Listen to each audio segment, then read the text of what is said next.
Gênesis, primeiro livro da Bíblia, capítulo de número 39. E eu vou pedir para que você mantenha sua Bíblia aberta, porque nós vamos ler alguns versículos, mas durante o sermão nós vamos ler outros versículos que nós leremos nesse início.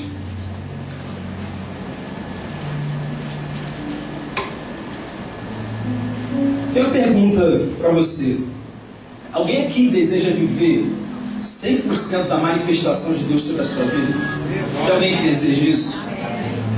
100% das promessas dele cumpridas sobre a sua vida? Tem alguém? Eu quero viver tudo que Deus tem para derramar na minha vida. Se você se encaixa nesse perfil, eu creio que nessa noite o Senhor vai te dar mais uma ferramenta para que tudo aquilo que Ele planejou fazer na sua vida se cumpra. Só que um novo nível de aproximação de Deus requer um novo nível de afastamento do pecado. Essa é uma relação que não tem como ser negociada. Se queremos mais de Deus na nossa vida, nós precisamos rejeitar mais o pecado. A verdade, queridos, é que o problema é que parece que muitas pessoas, até mesmo dentro da igreja, não estão entendendo que o pecado nos afasta de Deus. Não estão percebendo que o pecado nos impede de viver essa bênção plena do Senhor sobre a nossa vida. Pode ser que essa pareça uma frase muito simples, mas muitos têm decidido que não dá para vencer certas tentações, não dá para vencer certas inclinações da nossa carne, e já que não dá, então Deus precisa nos aceitar do jeito que nós somos, do jeito que nós estamos. Mas, queridos, quem define como vai ser o nosso relacionamento com Deus não somos nós, é a palavra dele. E a palavra dele diz que aonde há pecado, há separação da presença de Deus. E é por isso que nós precisamos começar a entender sobre isso. Tem gente que está indo para monte, corrente, reunião de oração, vem para o culto e acha que estende a mão para o céu e vai receber a bênção do Senhor. Mas, queridos, não funciona dessa maneira. Se o pecado não sair, a bênção de Deus não pode chegar. Talvez esse não seja o tipo mais comum de mensagens pregadas na igreja brasileira. Talvez porque não seja algo muito agradável de se escutar.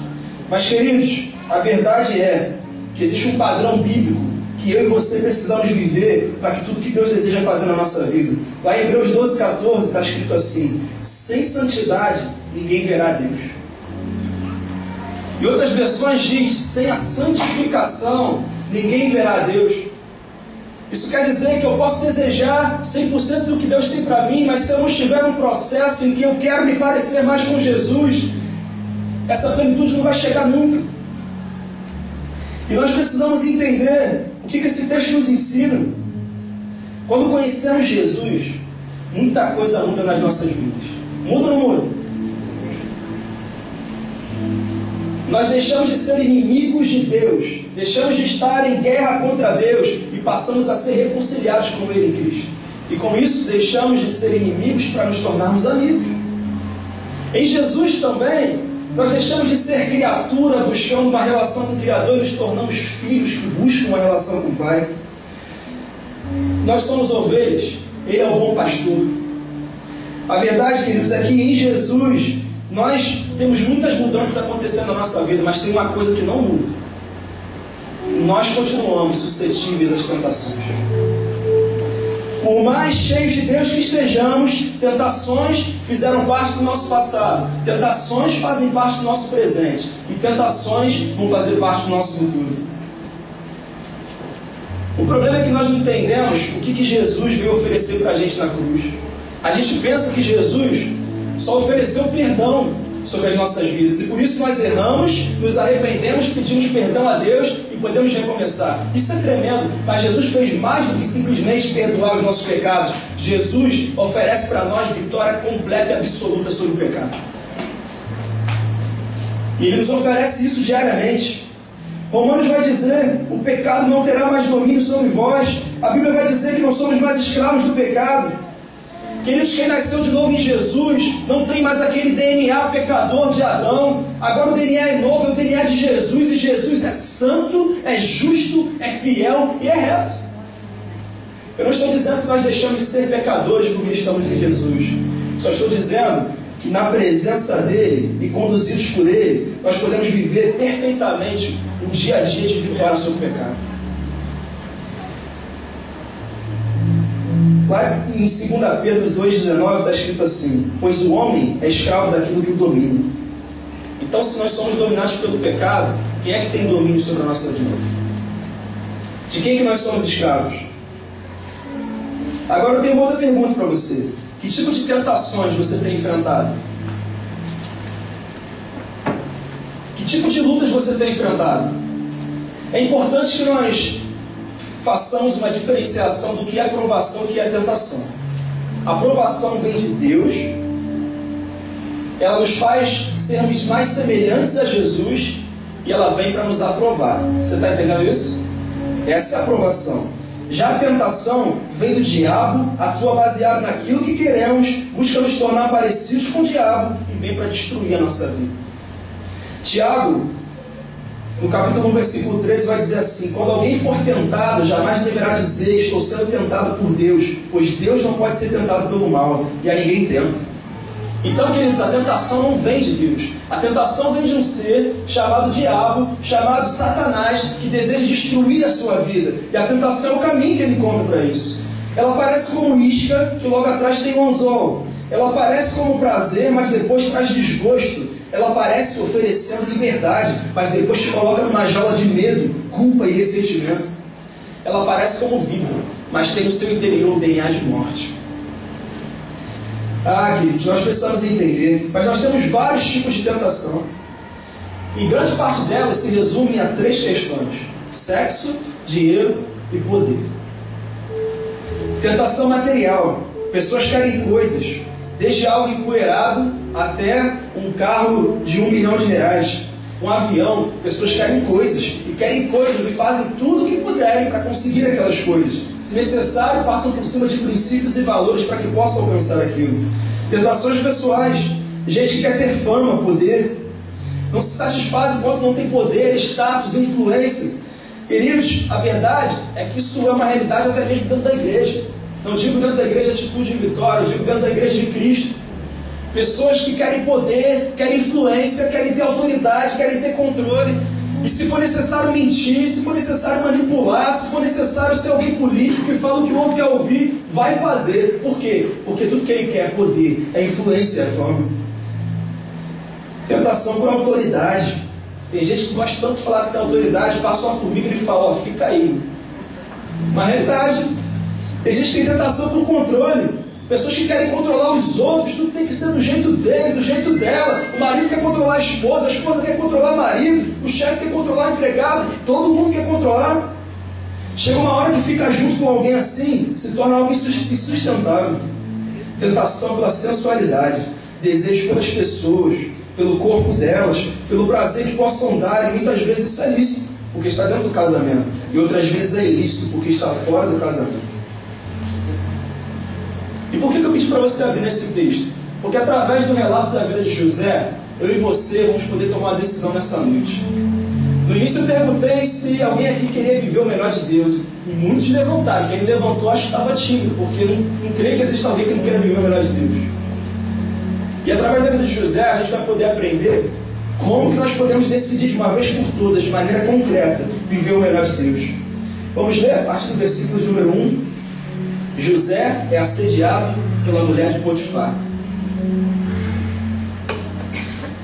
José havia sido levado para o Egito, onde o egípcio Potifar, oficial do faraó e capitão da guarda, comprou um dos ismaelitas que tinham levado para lá. O Senhor estava com José, de modo que este prosperou e passou a morar na casa do seu senhor egípcio. Quando este percebeu que o Senhor estava com ele e que o fazia prosperar em tudo que realizava, agradou-se de José e tornou-o administrador de seus bens. Potifar deixou a seu cuidado a sua casa e lhe confiou tudo que possuía. Desde que o deixou cuidando de sua casa e de todos os seus bens, o Senhor abençoou a casa do egípcio por causa de José. A bênção do Senhor estava sobre tudo que Potifar possuía, tanto em casa como no campo. Assim deixou ele aos cuidados de José tudo que tinha, e não se preocupava com coisa alguma, exceto com sua própria comida. José era atraente e de boa aparência. E depois de certo tempo, a mulher do seu senhor começou a cobiçar e o convidou: venha, deite-se comigo. Mas ele se recusou e lhe disse: meu senhor não se preocupa com coisa alguma de sua casa, e tudo que tem deixou de meus cuidados. Ninguém desta casa está acima de mim. Ele nada me negou a não ser a senhora, porque é a mulher dele. Como poderia eu então cometer algo tão perverso e pecar contra Deus? Assim, embora ela insistisse com José dia após dia, ele se recusava a deitar-se com ela e evitava ficar perto dela. Um dia ele entrou na casa para fazer suas tarefas, e nenhum dos empregados ali se encontrava. Ela o agarrou pelo manto e voltou a convidá-lo. Vamos, deite-se comigo. Mas ele fugiu da casa, deixando o manto na mão dela. Você bem sabe e conhece a história de José. José era o mais moço da sua família, dos seus irmãos. Ele era muito querido pelo pai. Seu pai dava um tratamento diferenciado para ele. Isso gerou inveja dos seus irmãos. E um dia, quando eles tiveram a oportunidade, eles o venderam para uma caravana de ismaelitas que estava passando. O venderam como escravo. José passou a ser propriedade desse homem chamado Potifar. Só que Potifar colocou José para fazer uma coisa, deu certo. Ele foi e colocou José para fazer outra coisa e deu certo novamente. E ele colocou José para fazer outra coisa e deu certo. E tudo que José fazia dava certo. E aquilo começou a gerar um coração onde ele se sentia admirado pela vida de José. E o que aconteceu, como diz o texto, que chegou um momento em que Potifar não precisava se preocupar com mais nada, a não ser com o que tinha que comer. Isso quer dizer que José cuidava de tudo. Potifar era um alto oficial do exército. E naquela hora ele tinha em suas mãos um empregado que todo mundo desejaria ter. Todo empresário queria ter alguém como José. José era dedicado, proativo, criativo, um cara que antecipava tudo. Aonde ele estava, o que ele tocava prosperava. Só que ele começou como escravo. Em alguns anos ele foi levado de escravo a administrador geral de Potifar. Todo mundo estava impressionado com José. Ele era o cara. Só que era tanta gente impressionada com ele que até a mulher de Potifar, a Patifa, se interessou por ele. E quando ela se interessou por ele, não foi um interesse simples, ela decidiu fazer de tudo para seduzi-lo, para que ele pudesse se deitar com ela. E chegou uma hora que ele disse assim: olha, não quero nada com você. E o texto diz que dia após dia ela tentava e ele a evitava. Ela chegava para ele e falava: José, você não está percebendo não que eu tenho interesse em você? Você não percebe quando eu chego perto de você, eu coloco aquele meu perfume de almística do deserto, aquela coisa tremenda? Ele falou: percebi não. Eu achei que você era sempre assim, cheiroso, perfumado e tal, para todo mundo. Mas você não percebeu que quando dá 4 da tarde eu entro no seu quarto com um bolinho de banana que eu faço só para você? Aquele cuidado. Ele falou: olha, percebi não, senhora. Obrigado pelo presente, mas eu não percebi. Só que teve uma hora que ela não aguentou mais. Ela chegou para os funcionários da casa, empregados, e falou: ninguém vai trabalhar hoje, ninguém aparece. Só não avisou José. Aí José chegou, não viu ninguém, ele falou: poxa, é feriado, ninguém me falou. Eu estava de folga. Mas ela estava esperando por ele. E ali ela o agarrou e tentou seduzir e falou: deite-se comigo. Só que José tinha Espírito Santo, onde muitas vezes é bom a gente ter nas pernas. E ele correu e ele sumiu. Deixou o manto dele lá com ela e foi embora. E assim ele venceu essa tentação. Queridos, a verdade é que ele estava preparado para isso. José tinha muita moral com Potifar, porque o Senhor era com ele, porque o que ele tocava prosperava. Só que uma cilada tentou destruir tudo aquilo que ele tinha construído ao longo daqueles anos. A tentação é assim: você trabalhou para construir um casamento, para construir uma família, para construir uma empresa, ou um nome no teu ramo profissional. Você lutou para construir um ministério. Ela vem, começa como algo pequeno e destrói completamente a tua história. Cuidado, porque a tentação de hoje pode proporcionar o fim de algo que você levou anos para conquistar. A verdade é que todos serão tentados. Não sou eu, pastor Bruno, que afirma, é a palavra de Deus que afirma que todos serão tentados. Agora, você sabe qual é a sua área de maior fragilidade? Não sei, pastor.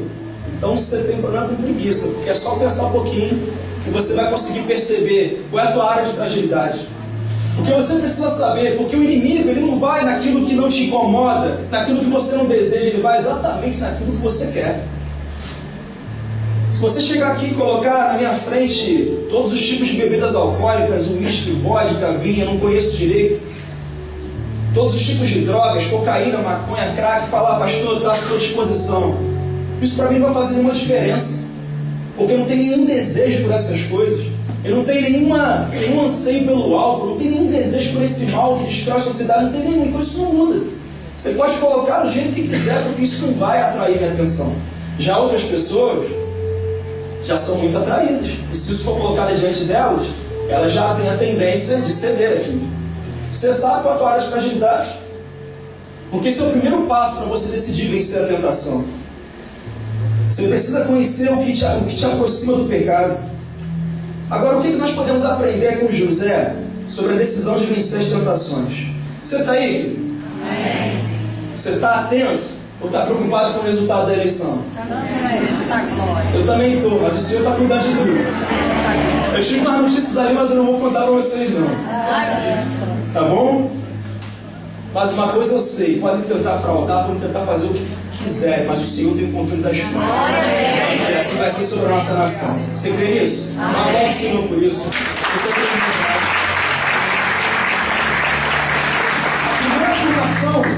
A primeira afirmação que nós aprendemos com José, o primeiro conselho é: a tentação vem para todos, até mesmo para quem é fiel a Deus. Então você ser fiel não te torna alguém imune às tentações. Olha o versículo 2 até o versículo 4. O Senhor estava com José, de modo que este prosperou e passou a morar na casa do seu senhor egípcio. Quando este percebeu que o Senhor estava com ele e que o fazia prosperar em tudo que realizava, agradou-se de José e tornou-o administrador de seus bens.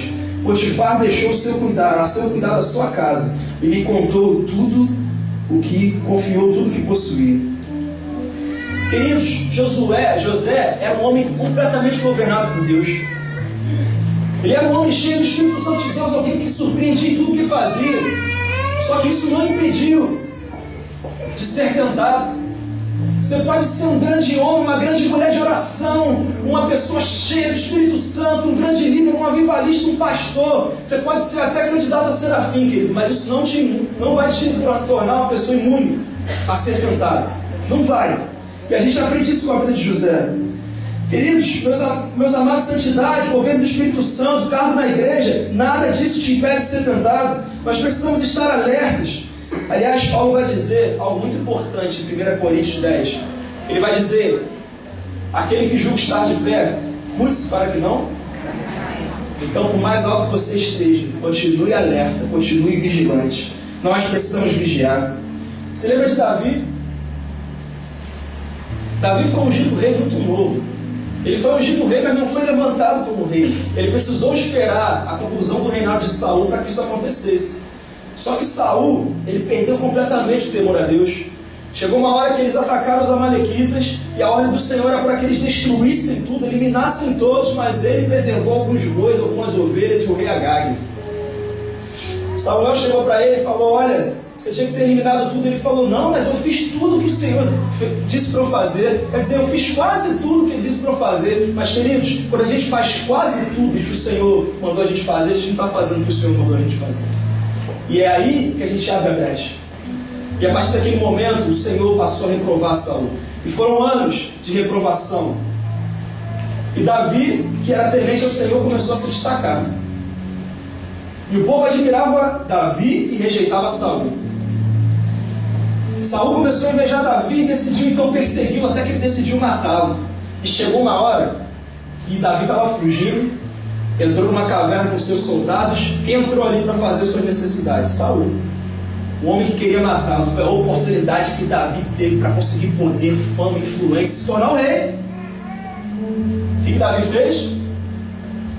Só cortou uma partezinha ali do manto dele, só para dizer: ó, eu tive a oportunidade, mas eu não fui. Ele falou: olha, eu não vou apressar as coisas, tem a hora certa para acontecer, Deus está cuidando da minha vida, eu não preciso tomar o poder de qualquer jeito. E sabe qual é o problema, queridos? A gente não confia no Senhor, e por isso a gente quer pegar atalho, e por isso a gente quer dar um jeito, a gente quer dar o nosso jeito de manipular as circunstâncias para que aconteça como a gente quer. Mas quando a gente dá um jeitinho, a gente sai de debaixo da mão de Deus, e a nossa vida vai para uma direção que não era a direção que Deus sonhou para a gente. Você está entendendo isso? Davi se manteve firme. No momento certo, Saul saiu da liderança daquele povo, Davi foi levantado rei, viveu alguns erros, mas viveu muitas vitórias. Isso é tremendo. E Jesus? Jesus foi batizado, o texto diz que o Espírito Santo repousou sobre ele como uma pomba, e o Espírito o levou ao deserto, ele passou 40 dias em jejum e oração. No final dos 40 dias, quem aparece lá? O flamenguista, Satanás. Apareceu lá. E aí chegou para ele e falou assim, olha, se você quiser, transforma essas pedras em pães. E Jesus repreendeu ele através da palavra, e Jesus venceu. Queridos, José foi tentado, Davi foi tentado, Jesus, o Deus encarnado, foi tentado. Não vai ser diferente com a gente. Nós precisamos nos preparar para isso. Só que se nós sabemos que seremos tentados, então nós temos que nos prevenir. Teve um dia que eu estava dirigindo o time num jogo, e deu 30 segundos de jogo, a gente tomou um gol. Eu falei, gente, o que está acontecendo? O que eles falaram? Eu entrei desprevenido. Como assim entrou desprevenido? Tem 2 times, o objetivo de um é derrotar o outro. Como é que eu entro desprevenido no jogo? Não tem sentido nenhum. Eu já sei que eu vou ser atacado, eu já sei que eu vou enfrentar o desafio, então eu tenho que me prevenir, eu tenho que me preparar. Tinha uma irmã que trabalhava numa empresa, e aí uma irmã casada. Aí um dia um amigo do trabalho levou um bombonzinho para ela. Na verdade ela chegou dizendo assim, pastor, o cara me atacou, tentou me beijar, não sei o que está acontecendo. E a gente perguntou como é que aquilo tinha acontecido. Aí ela falou, um dia ele chegou e entregou um bombom para mim. Entregou um bombom, né? Pastor, é de cereja, aquele bombom que eu gostava. O que você fez? Eu agradeci. Falei que foi muita gentileza dele. E aí, lindo, hein? Só que aí, pastor, na semana seguinte, ele levou uma caixa com os bombons que eu mais amo. E o que você falou para ele? Eu agradeci. Falei, você sabe que esse cara aí não faz nem bife de fígado para a esposa que está te dando aí bombom de cereja? E aí um dia, a gente estava sozinho, ele foi e tentou alguma coisa comigo. O que você esperava? O que você esperava dele? Você não estava se prevenindo. Queridos, com o pecado a gente tem que ser duro. Tem que falar, olha, obrigado pela gentileza, mas só meu marido me dá bombom. Só meu marido me dá chocolate. Eu não tenho que dar brecha, eu tenho que ser duro com o pecado, não posso dar luz para que algo a mais aconteça. Você conhece a Lapa, um bairro do Rio de Janeiro? Alguém que conhece? Se você conhece, sabe que é algo complicado. Um dia tinha um jovem lá e falou, pastor, eu estava lá e do nada apareceu uma prostituta, não sei como é que aconteceu.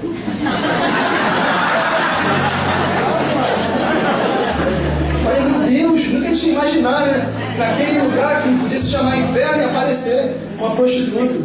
Misericórdia.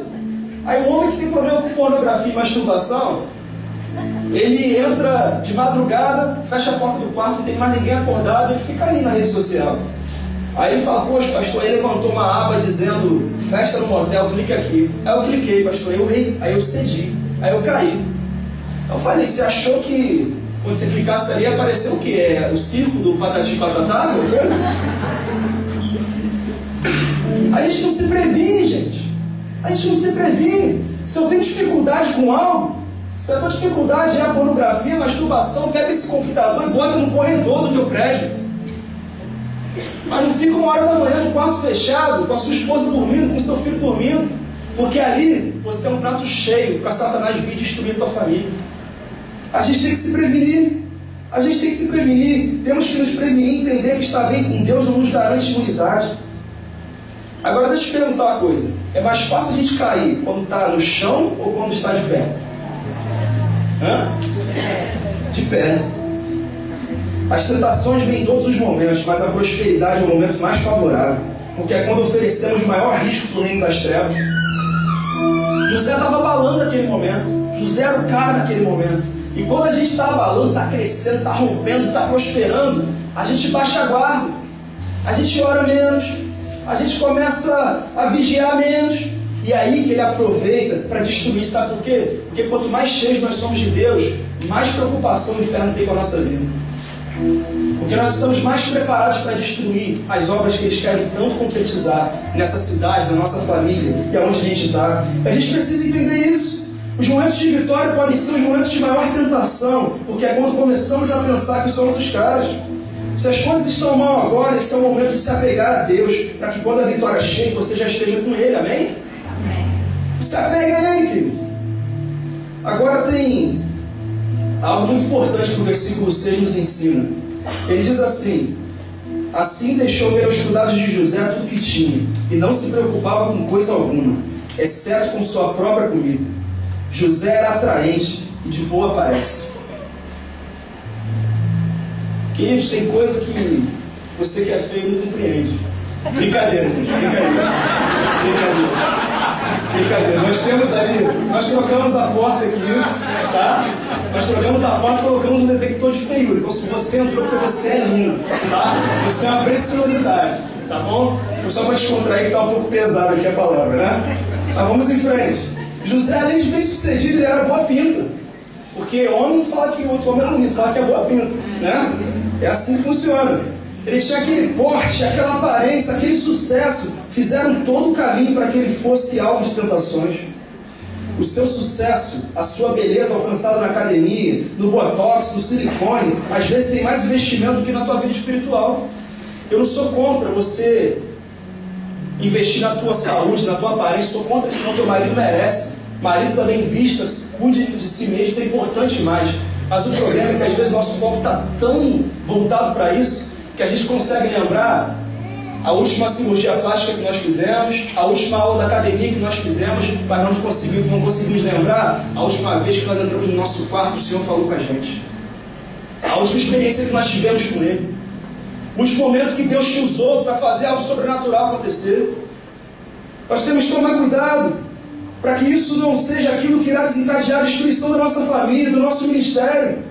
A prosperidade pode ser a grande chave para atrair a tentação para a sua vida.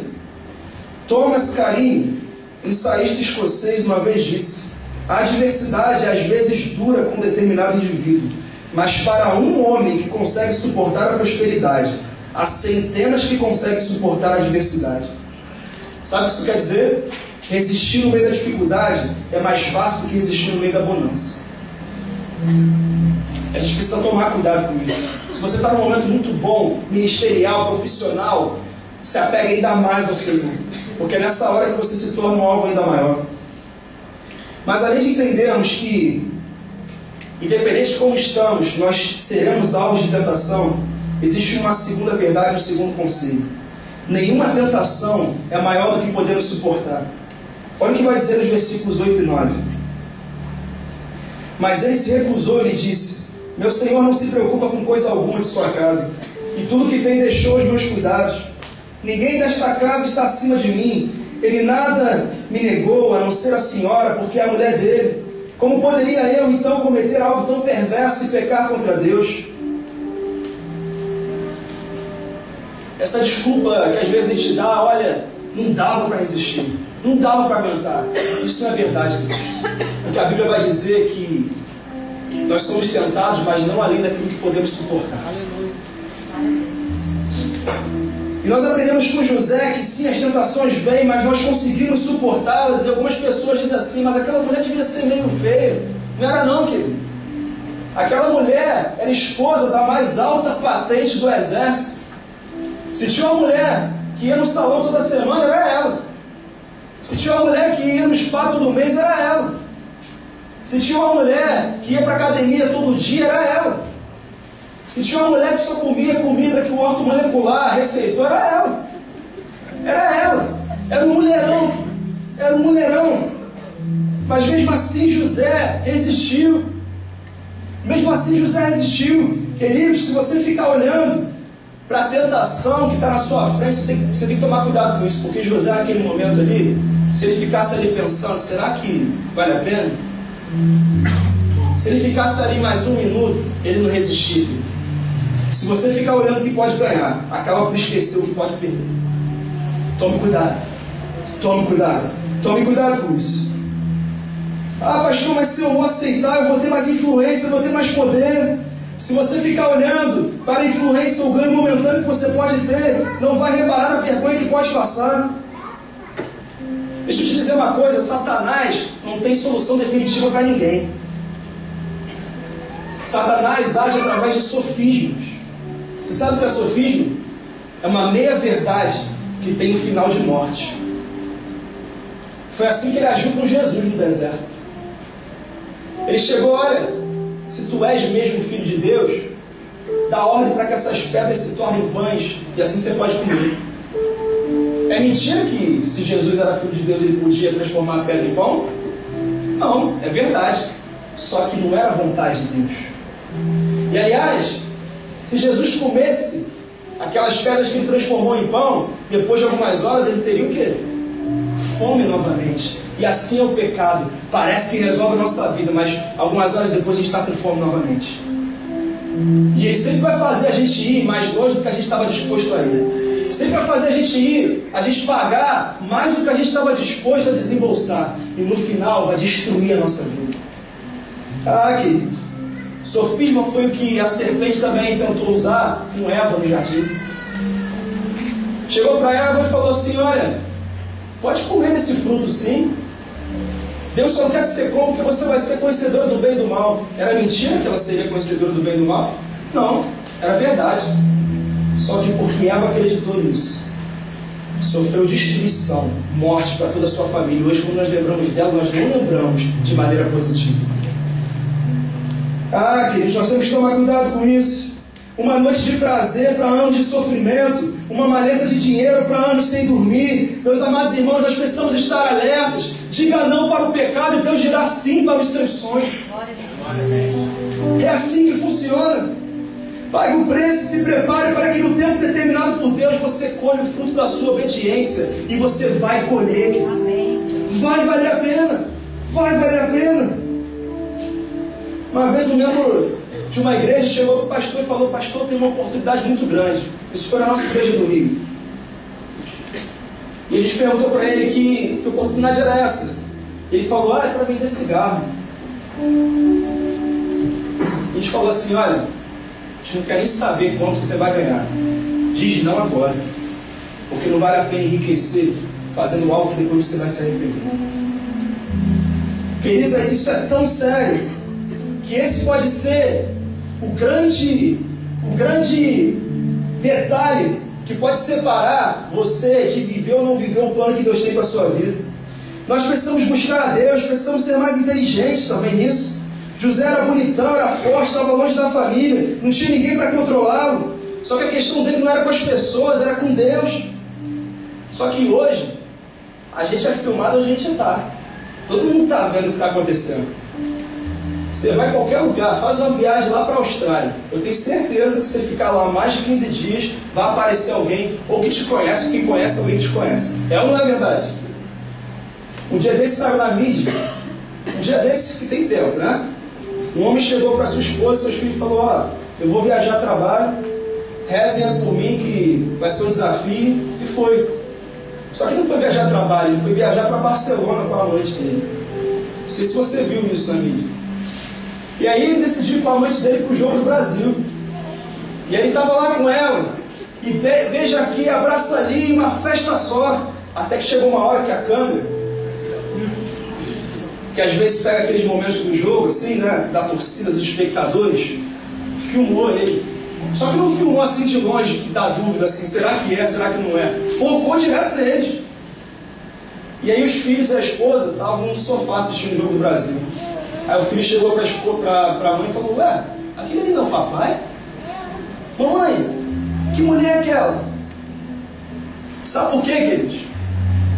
O tempo todo hoje, as pessoas estão vendo o que está acontecendo, mas não interessa isso também, porque nosso compromisso é com Deus. Mas nós temos que tomar cuidado com isso. Se passa uma mulher aí que chama atenção, com aquelas roupas que chamam ainda mais atenção, se passa na minha frente, eu já fico pensando, deve ter umas 10 irmãs da igreja aqui atrás, me olhando. A gente tem que tomar cuidado. A gente tem que tomar cuidado com isso. Nós precisamos se comprometer com Deus. Precisamos vigiar, buscar a Deus, ser inteligente. Ah, pastor, mas eu errei. Se você errou, peça perdão e recomece hoje. Vamos parar de falar de passado, aliás, querido. Se eu for falar de passado, a gente acaba esse culto agora. Vamos falar o que Deus quer fazer na tua vida hoje. E é começar uma nova história. Se comprometa com Deus. E eu tenho certeza que você não vai se arrepender. Mas terceiro aprendizado que nós temos com esse texto: toda tentação vem acompanhada de um escape. Versículos 10 e 11. Assim, embora ela insistisse com José dia após dia, ele se recusava a deitar-se com ela e evitava ficar perto dela. Um dia ele entrou na casa para fazer suas tarefas e nenhum dos empregados ali se encontrava. Ela o agarrou pelo manto e voltou a convidá-lo: vamos, deite-se comigo. Mas ele fugiu da casa, deixando o manto na mão dela. Toda tentação vem com escape. Aliás, veja o texto que nós lemos de 1 Coríntios, ele é concluído dessa maneira. Ele diz que todos somos tentados, mas ninguém é tentado além do que possa suportar, porque o Senhor proveu o escape. Sempre tem uma porta de saída, uma ponte, uma janela de emergência. A saída para José era deixar a roupa e correr. Para você vencer as tentações, muitas vezes você vai ter que perder alguma coisa. José perdeu o manto. Talvez você tenha que perder um emprego. Talvez você tenha que perder uma amizade de uma pessoa que só te leva para a furada. Talvez você tenha que perder uma oportunidade. Talvez você tenha que perder algo que você não queria perder. Aliás, tem um monte de gente preso aí na Lava Jato que um dia aceitou um empreguinho aqui e depois ganhou uma maletinha aqui e hoje está vivendo na cadeiazinha ali. Simplesmente porque negociou seus princípios. Queridos, nada começa com grandiosidade, começa pequeno, começa com algo que a gente não imagina e depois se torna algo que destrói a nossa história. Só que José não ficou de conversa fiada. Será que alguém vai descobrir? Será que você vai engravidar? Será que ele ou ela vai chegar? Aliás, queridos, quem conversa com o pecado já caiu e não sabe. Já caiu e não sabe. É questão de tempo. Porque pecado é como uma bola de mel. Você começa a lamber e é gostoso, é docinho, mas depois é caveira, é morte, é destruição. Todo pecado é prazeroso no fim, mas é morte. É prazeroso no início, mas é morte no final. Morre uma amizade, morre seu casamento, morre sua família, morre seu dinheiro. Quantos empresários você deve conhecer alguém que enriqueceram, prosperaram, empreenderam grandes coisas, mas começaram a se envolver com mulherada, com bebedeira, ficaram pobres da noite para o dia. E pior, tinha uma amante aqui, uma amante ali, um filho aqui, um filho ali. E esse não era o pior, que tinha 2, 3 sogras. Aí era mais complicado ainda. Certo? Então, 3 sogras é um negócio que eu não... Brincadeira, gente. Brincadeira. Sogra é uma benção. Eu amo a sogra da minha esposa, é uma benção.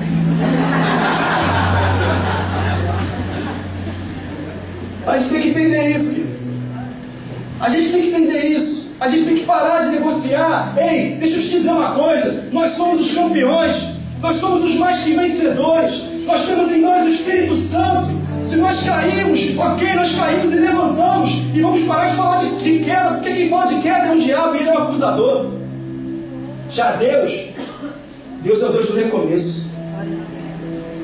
Não existe processo nenhum de Deus no teu passado. Deus não se importa com o teu passado. Deus só quer começar uma nova história na tua vida hoje e te preparar para um futuro glorioso. Sabe qual é o problema? Às vezes tem gente na nossa casa que errou e a gente fica lembrando para ele toda hora que ele errou. Lembra sempre que ele caiu, o dia que ele errou, o que ele fez. A gente nunca valoriza o dia que ele decidiu se levantar. E às vezes nós mesmos somos os instrumentos que fazem as pessoas que caminham com a gente continuarem no chão e conseguir avançar. Nós dizemos que perdoamos, mas lembramos constantemente o pecado e o erro do outro. O filho joga na cara do pai, o pai joga na cara do filho, o marido joga na cara da esposa, a esposa joga na cara do marido, o genro joga na cara da sogra, a sogra na cara do genro. Que inferno isso, querido! A gente tem que parar com isso.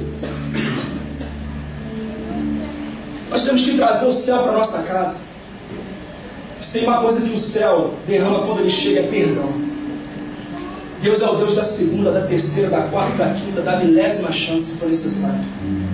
É esse o Deus que nós servimos. Nós temos que ir em frente. Nós temos que acreditar que as coisas velhas já passaram. Eis que tudo se fez novo em Cristo Jesus, que é a esperança da glória. Só que nenhuma tentação pesada começa pesada. Não começa com hora marcada e local determinado. O pássaro da tentação pode pousar na sua cabeça. Mas é você que determina se ele vai conseguir fazer um ninho ou não. Mas em último lugar,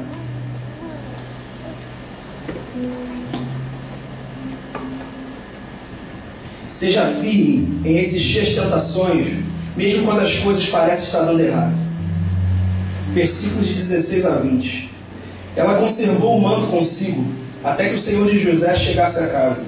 Então repetiu a história. Aquele escravo hebreu que você nos trouxe aproximou-se de mim para me insultar, mas quando gritei por socorro, ele largou o seu manto ao meu lado e fugiu. Quando seu senhor ouviu o que a sua mulher lhe disse, foi assim que o seu escravo me tratou. Ficou indignado. Mandou buscar José e lançou na prisão, em que eram postos os prisioneiros do rei. José ficou na prisão. José resistiu à tentação. Qual foi o prêmio que ele ganhou? Ele foi aplaudido por Potifar?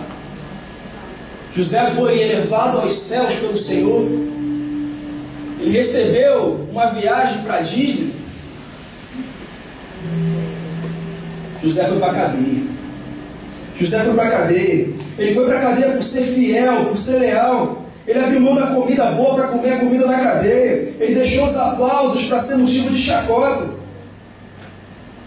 Eu quero dizer que decidir vencer a tentação, decidir não ceder à tentação, no primeiro momento pode não parecer a melhor escolha, algo prazeroso que vai acontecer, mas queridos, eu quero te dizer uma coisa, do fundo do meu coração: pare de desistir da sua santidade e se comparar com a superficialidade do outro.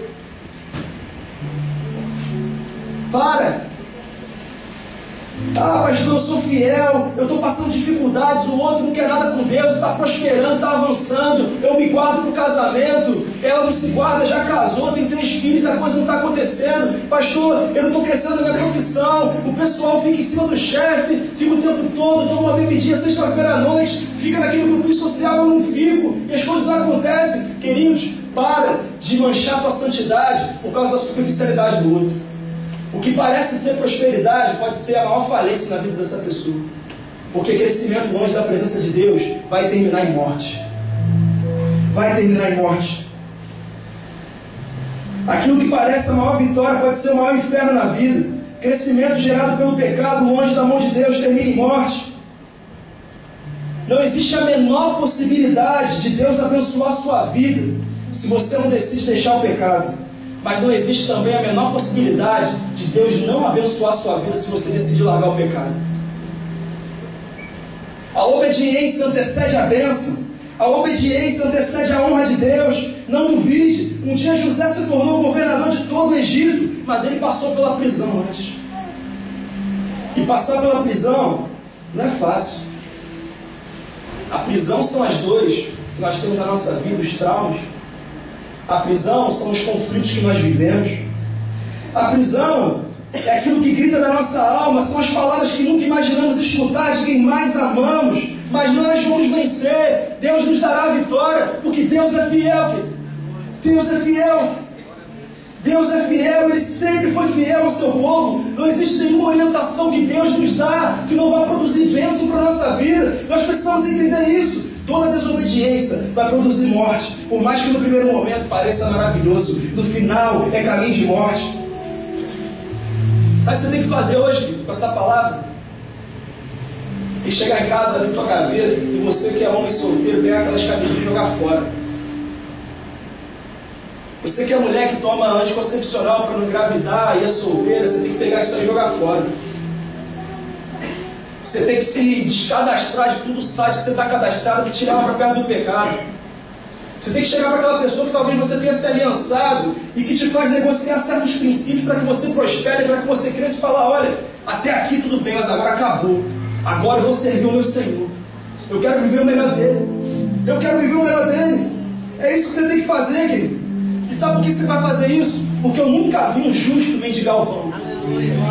Eu nunca vi alguém se render a Jesus, viver o plano dele e se arrepender. Pelo contrário, eu só vejo pessoas desfrutando do melhor do Senhor nessa terra. Obedecer vai fazer toda a diferença. Decida vencer a tentação. Decida vencer a tentação. Mas eu quero concluir respondendo como que nós podemos vencer as tentações. E de maneira bem objetiva eu quero fazer isso. Tiago 4,7 vai dizer assim: portanto, submetam-se a Deus, resistam ao diabo, e ele fugirá de vocês. A Bíblia coloca cada palavra na ordem certa. Se você tirar da ordem que foi determinada, você não consegue ver o princípio. Esse texto começa dizendo que nós devemos nos submeter a Deus.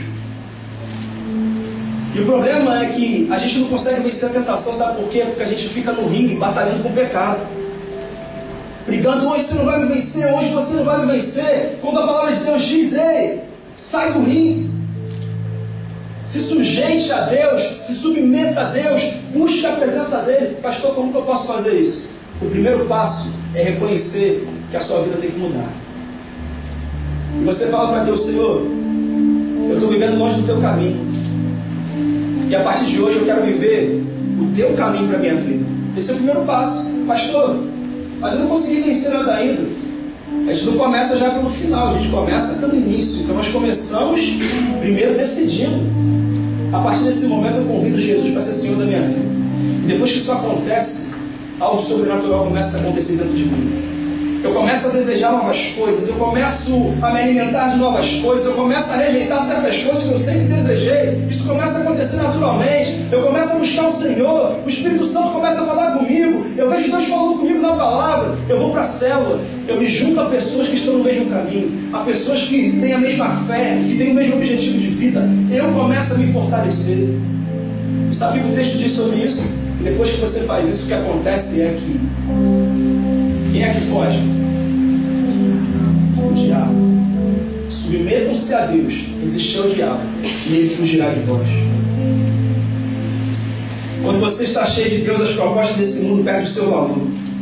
Busque a presença do Pai, se relacione com aqueles que buscam a presença do Pai, e se prepare, porque quem vai ter que correr é o diabo. O primeiro passo é esse: é eu me submeter diante de Deus. Você recebe essa palavra no nome de Jesus? Amém.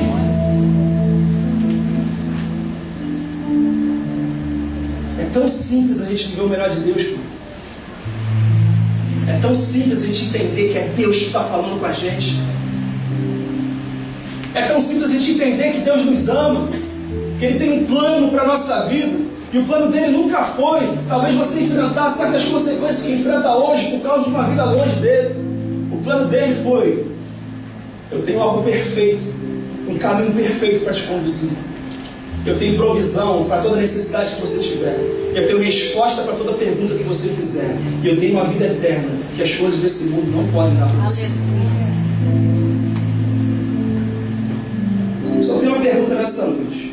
Tem alguém que quer decidir vencer a tentação a partir de hoje?